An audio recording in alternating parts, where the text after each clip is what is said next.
All right, guys.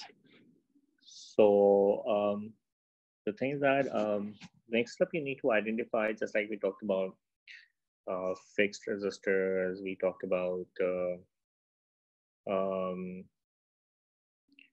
variable resistors, which included thermistors and filaments. There's one more circuit component whose characteristics you need to identify, and that's called diode. Diode is a semiconductor device, and if you look at the symbol of a diode, it looks more like an arrow.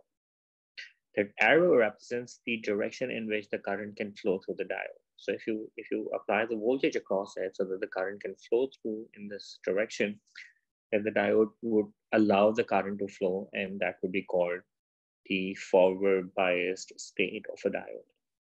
But if you apply a voltage in such a way that the current tends to flow in the direction opposite to that arrow, then the diode doesn't allow current to flow, and the current doesn't flow, and the diode is going to be reverse biased.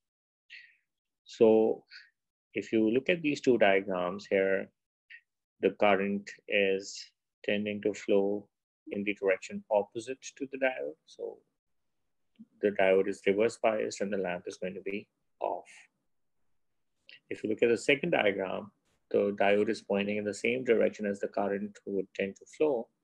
So the diode would allow the current to flow, and it would be called the forward bias diode, and the lamp is going to be on. So guys, the next thing you need to understand is their characteristic graphs. The thing is that if you consider the diode to be ideal, that's more of an assumption, but if I make an assumption that the diode is ideal, then its behavior is more like an open switch in reverse bias state, where it doesn't let any current to flow at all. That is what an open switch does. And in other words, it offers an extremely high resistance. You could say that the resistance is infinity. But when the diode is forward biased, in a circuit, it behaves more like a closed switch. That is, it allows all the current to pass through and does not offer any resistance at all. So the resistance would be zero. So you also have to remember that for an ideal diode, in a reverse bias state, it doesn't let any current to flow and its resistance would be infinity.